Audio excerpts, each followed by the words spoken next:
इस वक्त इरा अपनी जुल्फों को संभालते हुए अपने सामने खड़े काले कपड़े वाले आदमी को देख रही थी। तभी उसने उस आदमी को देखते हुए पूछा, कौन हो तुम? ये सवाल सुनते ही विदुर ने काले कपड़ों के अंदर से आवाज लगाई, मुझे लगता है कि तुम शौर्य दल के दरबार में मुझे पहले देख चुकी हो। ये सुनकर इरा ने थोड़ा याद करने की कोशिश की और फिर उसे याद आया कि ये वही हकीम था जो दवा देने के लिए दरबार में आया था। तभी हकीम को देखकर इरा ने एक और सवाल किया, आप इस वक्त आमिश दल के घर क्यों गए थे? इसका जवाब देते हुए विदुर ने कहा, मुझे किसी ने मुसीबत का हल निकालने को कहा था। इस पर इरा ने चौंकते हुए पूछा, कैसी मुसीबत और किसने कहा आपसे हल निकालने को? यह सुनते हुए हकीम ने अपने हाथ हिलाया और कहा, यह मैं तुम्हें नहीं बता सकता। लेकिन इरा अपने सवाल का जवाब चाह रही थी, इसलिए उसने बेचैन होते हुए हकीम से कहा, लेकिन मैं सब जानना चाहती हूँ। ये कहकर इरा हकीम की तरफ बढ़ने लगी। उसका शरीर हवा में था और उसकी उंगली हकीम की तरफ थी, जैसे वो उस हकीम को धमका रही थी। फिर इरा जैसे ही हकीम के पास गई तो विदुर ने मुस्कुराते हुए कहा, मैं जानता हूं कि तुम कितनी ताकतवर हो, लेकिन तुम्हारी ताकत इस बूढ़े आदमी को रोकने के लिए काफी नहीं होगी। ये सुनकर भी इरा ने कुछ नहीं कहा, बल्कि उसने तो अपनी उंगली भी नीचे नहीं की और अब उसमें से इरा की शक्ति बाहर आने लगी थी। ये देखते हुए कि इरा पीछे नहीं हट रही थी, विदुर ने उसे समझाने की कोशिश में कहा, मैं तुमसे लड़ना नहीं चाहता हूं। अगर मैंने तुम्हें गलती से भी चोट पहुंचा दी तो उस लड़के का दिल टूट जाएगा। लेकिन जब इरा पर इस बात का भी कोई असर नहीं पड़ा तो आखिरकार विदुर ने ही हार मानते हुए इरा से कहा, अच्छा ठीक है, मैं बताता हूं। आज एक कम अक्ल एक लड़की को गंदी नजरों से देख रहा था। मैं यहां उस कम अक्ल को ही सबक सिखाने आया था। नहीं तो तुम्हें क्या लगता है मैं इस वक्त यहां पर क्या कर रहा होता? ये सब मुझे तुम्हारे उस लड़के ने ही करने को कहा था। हकीम की बात सुनकर इरा ने अपनी पलकें झपकाई और अचानक उसके हाथ की शक्ति गायब होने लगी और वो धीरे धीरे जमीन पर आ गई। फिर उसने हकीम को देखकर मुस्कुराते हुए कहा, मैं पहले से ही जानती थी कि आपके और ध्रुव के बीच कोई ना कोई रिश्ता तो जरूर था। वैसे सच कहूं तो मुझे पहले सिर्फ शक हुआ था, जो आज यकीन में बदल गया। शुक्रिया। इस पर विदुर ने मुस्कुराते हुए उससे पूछा, शुक्रिया? शुक्रिया किस बात का? इस सवाल के जवाब में इरा ने कहा, वैसे तो मैं नहीं जानती कि आप हैं कौन और कहां से आए हैं, लेकिन मुझे लगता है कि ध्रुव की शक्तियों की वापसी में आपका बहुत बड़ा हाथ है और इस चीज के लिए मैं आपका शुक्रिया अदा करना चाहती हूँ, हकीम जी। ये कहकर इरा को हकीम के हंसने की आवाज आई, लेकिन वो उसे अच्छे से देख नहीं पा रही थी, इसलिए वो भी मुस्कुराते हुए उस हकीम के और करीब आई और फिर फुसफुसाते हुए उसने हकीम से कहा, वैसे मुझे उम्मीद है कि आप ध्रुव की सच्ची मदद ही कर रहे हो और उसका फायदा नहीं उठा रहे, लेकिन अगर मुझे पता चला कि आपने उसके साथ कुछ गलत किया है तो फिर मैं ये नहीं देखूंगी कि आप मुझसे उम्र में कितने बड़े हैं या फिर मुझसे कितने ज्यादा ताकतवर हैं। मैं सीधा आप पर हमला कर दूंगी, फिर चाहे जो हो। यह सुनकर विदुर ने ध्रुव से इरा की तारीफ करते हुए कहा, देखो ये कितनी साहसी लड़की है। इतने में इरा ने आगे कहा, मेरी बस यही इच्छा है कि ध्रुव को किसी से धोखा ना मिले, क्योंकि वो दिल का साफ है और जल्दी लोगों पर भरोसा कर लेता है। इस बात का जरूर ध्यान रखिएगा। फिलहाल मैं चलती हूँ, रात बहुत हो गई है, इसलिए मुझे घर वापस लौटना चाहिए। और हाँ, मैं उम्मीद करती हूँ कि हमारे बीच आज जो बातचीत हुई वो ध्रुव के कानों तक नहीं पहुंचेगी। इसके जवाब में विदुर ने इरा को भरोसा दिलाते हुए कहा, तुम इस बात की बिल्कुल भी फिक्र मत करो, मैं उससे इस बारे में कुछ नहीं कहूंगा। यह सुनकर इरा ने मुस्कुराते हुए विदुर के सामने हाथ जोड़े और फिर वहां से पलट कर जाने लगी। तभी हकीम ने जेब से एक हरी बोतल निकाली और इरा की तरफ की। इरा उसे देखकर थोड़ा चौंक गई थी, लेकिन फिर भी उसने वो बोतल अपने पास रख ली। ये देखते हुए विदुर ने कहा, खास तकनीक के इस्तेमाल से तुम अगले कुछ दिन थोड़ी कमजोर रहोगी, इसलिए ये दवा लेती रहना, क्योंकि मैं नहीं चाहता कि तुम्हें कमजोरी की हालत में देख किसी और का दिल दुखे। ये सुनकर इरा शर्मा गई।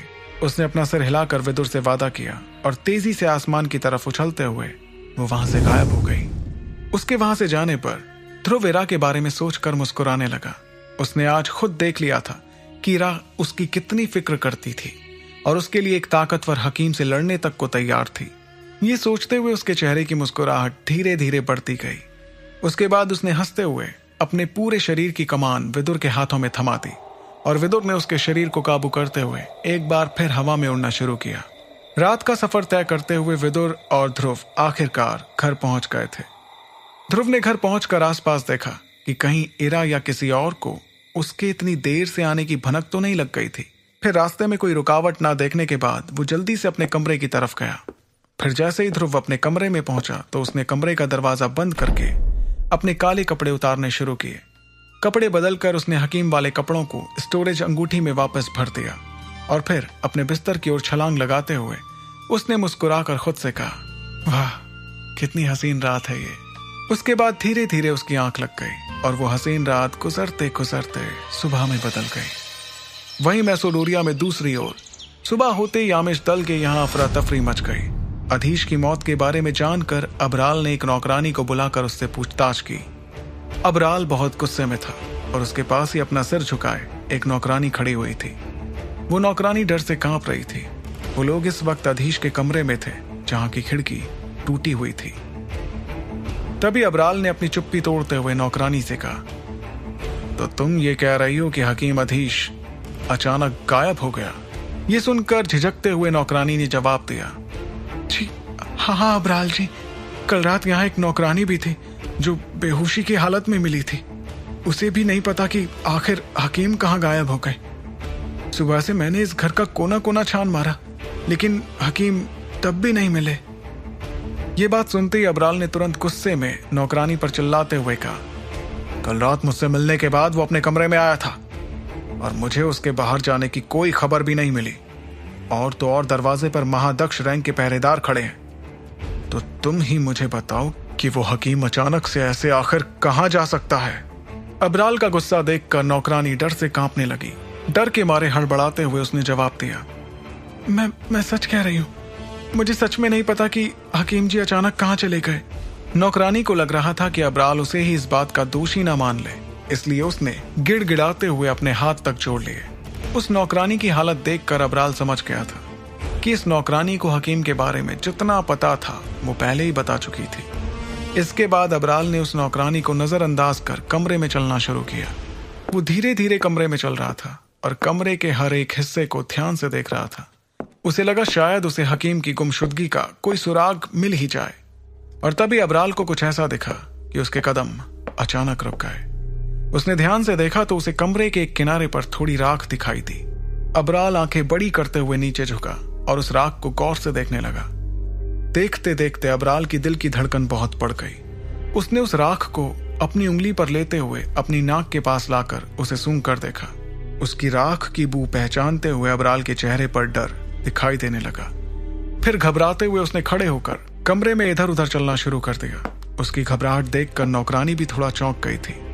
तभी अबराल ने खुद से बड़बड़ाते हुए कहा, ये कैसे हो सकता है? अरे ऐसे कैसे कोई मेरे घर में आकर मेरे मेहमान को जान से मार सकता है? इस बात से बहुत दूर शहर के दूसरे छोर पर शौर्य दल के इलाके में ध्रुव आराम से अपने बिस्तर पर सो रहा था कि तभी उसकी खिड़की से होते हुए धूप की रोशनी उसकी आंखों पर पड़ी और वो आंखें मसलते हुए अपनी नींद से जागा। ध्रुव ने जाग कर देखा कि सुबह हुए थोड़ी देर हो चुकी थी। उसके बाद ध्रुव अलसाए अंदाज में बिस्तर से उठा और उसने खुद के मुंह पर पानी की छींटें मारी। उसे फिलहाल सब धुंधला दिखाई दे रहा था और इस वजह से उसका मन किया कि थोड़ी देर और सो लिया जाए। लेकिन फिर उसने अपने दिमाग पर काबू पाते हुए थोड़ा और पानी अपने मुंह पर मारा और खुद को जगाए रखा। उसके बाद वो जैसे ही अपना मुंह पोंछने लगा, उसे दरवाजे पर एक दस्तक सुनाई दी। दस्तक के साथ ही उसे एक लड़की की आवाज भी सुनाई दी। ध्रुव, क्या तुम अभी तक सो रहे हो? इरा की आवाज सुनते ही ध्रुव ने अचानक अपने बिखरे हुए बाल बनाने शुरू कर दिए। फिर जैसे ही उसने दरवाजा खोला, उसे एक चौंधियाने वाली रोशनी दिखाई दी, जिसकी वजह से उसने अपनी आंखें तुरंत बंद कर ली। फिर धीरे धीरे अपनी आंखें खोलते हुए उसने इरा को देखा, जो हरे रंग के कपड़ों में उसके सामने खड़ी मुस्कुरा रही थी। सुबह सुबह उसका चेहरा देखकर ध्रुव मन ही मन बहुत खुश हुआ। लेकिन अपनी खुशी को छुपाते हुए ध्रुव ने इरा से पूछा, मुझे जागे हुए थोड़ा वक्त हो गया, तुम बताओ कोई काम है क्या? इस पर इरा ने जवाब देते हुए कहा, मेरी तबीयत ठीक नहीं लग रही है ध्रुव, लेकिन कोई बात नहीं। ये सुनते ही ध्रुव ने हड़बड़ाते हुए इरा से पूछा, तबीयत ठीक नहीं लग रही है? क्या हो गया तुम्हें? फिर ध्रुव ने अचानक इरा का हाथ पकड़ लिया, जिससे इरा का चेहरा शर्म के मारे लाल होने लगा था। तभी अचानक ध्रुव को याद आया कि ये कल रात की खास तकनीक का असर था। विदुर ने पहले ही कहा था कि इरा को इस तकनीक की वजह से हरारत महसूस होगी और इस वक्त कुछ ऐसा ही हो रहा था। इरा बहुत कमजोर दिख रही थी और उसे इस हाल में देखकर ध्रुव को बहुत ज्यादा बुरा लग रहा था। तभी इरा ने ध्रुव से शर्माते हुए कहा, ध्रुव, मेरा हाथ। ये बात सुनते ही ध्रुव को याद आया कि उसने इस वक्त इरा का हाथ पकड़ा हुआ था। तभी ध्रुव ने उसका हाथ तुरंत छोड़ा और बात संभालते हुए कहा, लेकिन ऐसे एकदम से क्या हो गया तुम्हें? कल तक तो तुम बिल्कुल ठीक थी और आज अचानक तुम इतनी कमजोर कैसे हो गई? ध्रुव का सवाल सुनने के बाद इरा थोड़ा घबरा गई। उसने इधर उधर देखना शुरू कर दिया और फिर चेहरे पर मुस्कुराहट लाते हुए कहा, वो दरअसल हुआ यूं कि मैं कल एक खास तकनीक की प्रैक्टिस कर रही थी, लेकिन इस तकनीक के लिए मुझे उम्मीद से ज्यादा शक्तियों का इस्तेमाल करना पड़ा, जिस वजह से मैं इतनी कमजोर हो गई हूं। लेकिन ये सिर्फ कुछ दिनों की बात है, उसके बाद मैं वापस पहले जैसी हो जाऊंगी। तुम फिक्र मत करो ध्रुव। इस पर ध्रुव ने अपना सिर हिलाया और फिर वो इरा के साथ नाश्ता करने चला गया। नाश्ता करने के बाद ध्रुव ने जैसे तैसे करके दल से बाहर जाने का बहाना ढूंढा और चुपके से वो मैसेडोरिया घूमने चला गया। इस वक्त ध्रुव मैसेडोरिया में भटक रहा था और वहां आते जाते लोगों से पूछताछ कर रहा था कि क्या किसी को आमिश दल की कोई खबर थी। ऐसा इसलिए क्योंकि हकीम अधीश का अचानक गुम हो जाना सनसनीखेज खबर थी और उसे लगा कि ये खबरें अब तक लोगों के कानों तक पहुंच गई होंगी। लेकिन ध्रुव ये जानकर बहुत हैरान हुआ कि किसी को भी इस बात की खबर तक नहीं थी, बल्कि वो लोग तो बाजार में आम दिनों की तरह ही दवा खरीद रहे थे। इस पर ध्रुव ने मन ही मन सोचा, ये तो सच में काबिले तारीफ है कि आमिश दल के लीडर ने इस बात को अब तक महल की 4 दीवारी के बाहर तक नहीं आने दिया है। लेकिन वक्त ही बताएगा कि वो कितने दिन तक इस बात को और छिपा कर रख सकते हैं, क्योंकि अभी तो इनके बाजारों में स्प्रिंग पाउडर बचा हुआ है, लेकिन जैसे ही वो खत्म होगा फिर देखता हूं अबराल आमिश कौन सा चमत्कार करते हैं। ये सोचकर ध्रुव हंसने लगा और उसने हंसते हुए दरबार नीलामी घर की ओर जाना शुरू किया। और एक बार फिर झुग्गी में कपड़े बदलकर ध्रुव नीलामी घर के अंदर हकीम बनकर पहुंचा। अंदर घुसते ही उस अनजान हकीम को एक लड़की दिखी जो उसे सीधे वीआईपी रूम में ले गई। उस रूम में सायरा कुर्सी पर बैठकर चाय पी रही थी और हकीम को अंदर आते देख उसने खुशी से खड़े होते हुए कहा, क्या बात है, हमारा सबसे पसंदीदा मेहमान। कैसे हो तुम ध्रुव, और कैसे याद किया मुझे? ये कहकर सायरा ने ध्रुव के लिए भी एक प्याले में चाय निकाल कर रख दी। तभी ध्रुव ने अपनी जेब से लाल रंग की स्टोरेज अंगूठी निकाली और उसे रगड़कर उसमें से 5 छोटी बोतलें निकालकर टेबल पर रख दी। इन बोतलों में करिश्माई पाउडर वाली गोलियां बंद थीं। सायरा उन बोतलों को देख ही रही थी कि ध्रुव ने अपनी आवाज में उससे कहा, मैं यहाँ हमारा सौदा पूरा करने आया हूँ। सायरा उसकी आवाज सुनकर हैरान नहीं हुई, क्योंकि वो ध्रुव का राज पहले से ही जान चुकी थी और इसलिए विदुर ने ध्रुव को कुछ भी कहने से मना कर दिया। सायरा इस वक्त बोतलों को घूर रही थी और अचानक उसके चेहरे पर एक मुस्कुराहट छलक पड़ी। फिर उसने धीरे से एक बोतल को उठाकर उसका ढक्कन खोलते हुए उसमें से एक हरे रंग की गोली निकाली। ताजी दवा की महक का एहसास लेते हुए सायरा ने उस गोली को जरा पास से देखा और फिर उसने गोली को वापस उस हरे रंग की बोतल में डाल दिया। इसके बाद उसने मुस्कुराते हुए ध्रुव से एक सवाल किया, ऐसा लगता है कि तुम आमिश दल पर धावा बोलने ही वाले हो, नहीं तो इतनी जल्दी सौदा क्यों पूरा कर देते? ये सुनकर ध्रुव ने कुछ ना कहते हुए अपनी जेब से एक कागज का टुकड़ा निकालकर सायरा को थमा दिया।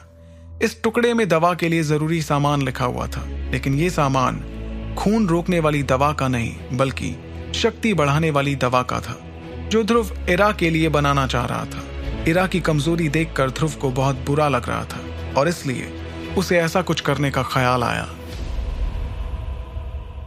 सुपर योद्धा के सारे एपिसोड्स को सुनने के लिए डिस्क्रिप्शन में दी लिंक से डाउनलोड करें पॉकेट FM ऐप।